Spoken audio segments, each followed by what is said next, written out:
xProfessor here from Rounding Some Corners, also on TikTok. And hold on while I make sure the door's closed. And hold on while I make sure the phone's off. And I'm not going to ask you to hold on again because that was so annoying. I was being distracted. Or was I? Because that's what I'm here to talk about. I'm here to talk about marijuana distraction as Doxa in our ongoing video lecture series on marijuana as Doxa. Doxa, remember, is that area of knowledge that gets set aside over time, somewhat purposefully, somewhat accidentally. It becomes untouchable because we just think it's true. In this case, that marijuana has been defined routinely as a dangerous drug. Marijuana is a dangerous drug, and we're seeing that's not the case, the way it's becoming legal medicinally and recreationally, the way it is becoming more open to admit to it and to talk about it and to partake in it. But still, there are many hindrances before it can achieve the equal status and accessibility that coffee and sugar and tobacco and alcohol and lots of other substances out there have. And so that's what we're doing in this lecture series. And today we're focusing on marijuana distraction as Doxa. And we're going to take apart three areas. The first one is going to be those distracting habits that are attributed to marijuana users. Those habits that are seen as not good and are as a result of using marijuana. The first one being a marijuana user is lazy, on the couch, feet up on the coffee table, a laptop in their lap or a cell phone or watching television if they're old school, doing not much as productive, or that they are stupid. Talk to them and their speech is slower. They just laugh. There are long pauses before they answer you. And if they're eating food that they are gorging, they are really digging in. Now, all of those things can be true. They can be distracting habits that are not necessarily good, but an alternative viewpoint, which is what you do when you take apart doxas, is that a person is not necessarily being lazy if they are trying to counter against that structured time that society places on a person from morning until night.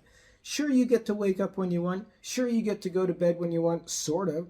But you also have all those appointments. You have all those phone calls that you have to answer and text messages and things that you have to get done before the end of the day and household chores and commuting times and job responsibilities. And yeah, a lot of your time is not spoken for. So sacking out wherever you are, if in fact you're sacking out, maybe you're not. Maybe you're actually sitting in a chair instead of that stereotype of laying on a couch. It's not necessarily being lazy.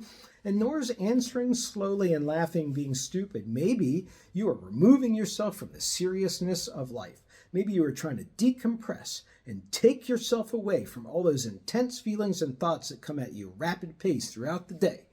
And that is not necessarily being stupid. That is taking back your own mental space to slow things down and find the humor in what's going on around you. And when it comes to eating, for sure, you can take it too far with that marijuana munchie that you can get. That buzz that kicks in where you just really want to eat something that you love. It could be ice cream or whatever. But also, if you look at a lot of marijuana users, they've learned to control that urge because what that is that is a really enjoyable way to take food in because your taste buds are enhanced by the marijuana buzz. And if you can control that, you're really just enjoying yourself. Even if it's a gorge, it's still a great gorge. And you'll find if you can control it, that it's not necessarily one of those distracting habits that continues to be saddling on top of marijuana use. Now let's go on to the second problem area for marijuana distraction as Doxa, and that has to do with the way that distraction has been defined. Distraction, we can generally say, is not staying on track or not staying on task. Now, when you think about it, both of those definitions imply that there is a large or external entity that is imposing that track or that time frame, or whatever those tasks are that a person has to accomplish to get to a goal or an accomplishment. And so this is really something that a person may be stepping away from when they're using marijuana, is they are not necessarily being distracted in terms of not completing those tasks that somebody else is imposing on them. They may be actually correcting what that forced thinking is all about. For example, it was forced upon us that slavery was acceptable. It was forced upon us that asbestos could be put into households. It was forced upon us that mothers should not feed their babies with breast milk by opinions and regulations and cost incentives, etc.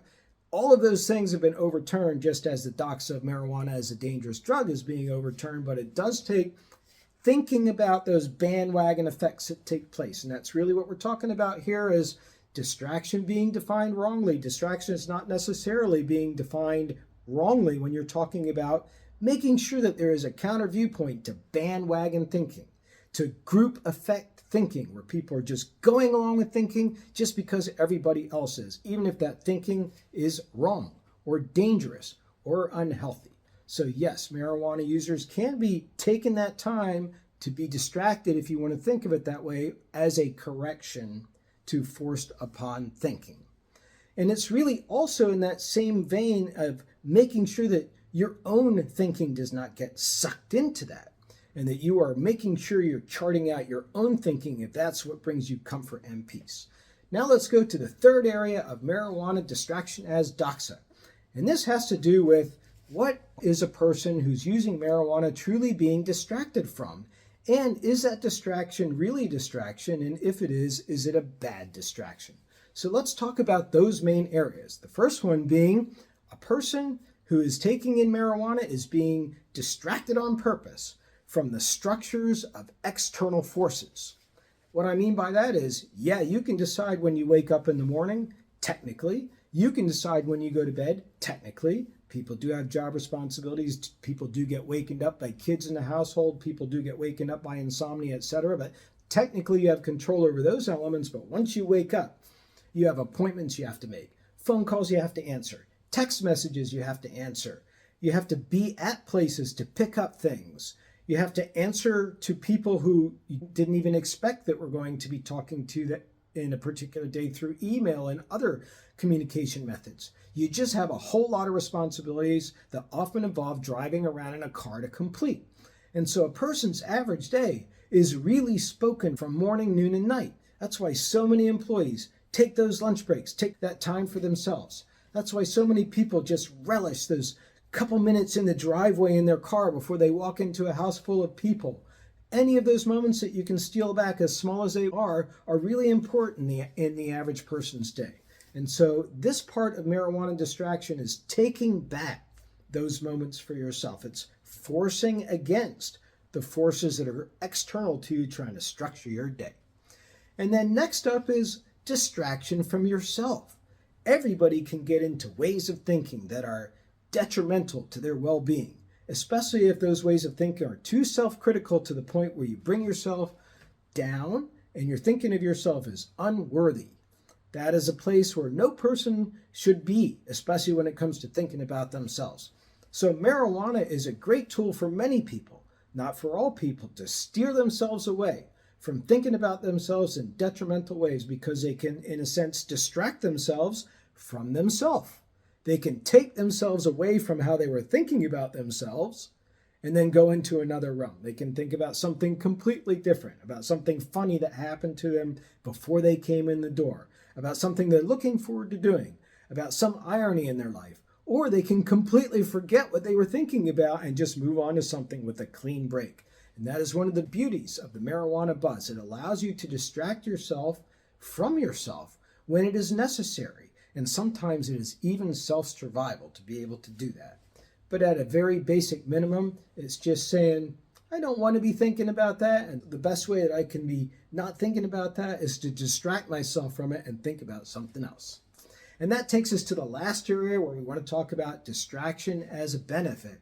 And it is distraction from hard times. Hard times can be met in many different ways. There are really unhealthy ways like severe drinking or really any drug use.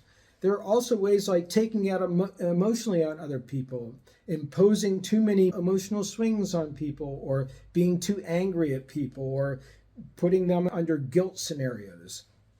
Also, marijuana can address those areas because marijuana causes you to think about the good times. Most marijuana users report feeling appreciation for their life circumstances around them. Now, I have addressed that in previous videos, but it has to do with the kind of awakening that a person goes through the buzz. It may sound like a really serious proposition I'm talking about, an awakening, but really many people who use marijuana have a kind of talking about it as an appreciation drug. It gets them to see those things around them as things that they wouldn't otherwise see, and to see them in new ways, in positive ways, ways that uplift them. So marijuana distraction in this case is a great way to get away from all those times from the past that you're still healing from, or the day's events that have seemingly gone wrong. Marijuana can, for many people, take you out of those, and not with the same kinds of effects as alcohol, not with the same kinds of effects as emotional outbursts. It really is a very different kind of thing we're talking about here, this marijuana distraction. So when a person is seemingly distracted by marijuana, perhaps what they're doing is just gathering their own thoughts, taking control of their own world, and using that distraction of marijuana to make their world a better place, not only for them, but for everybody around them.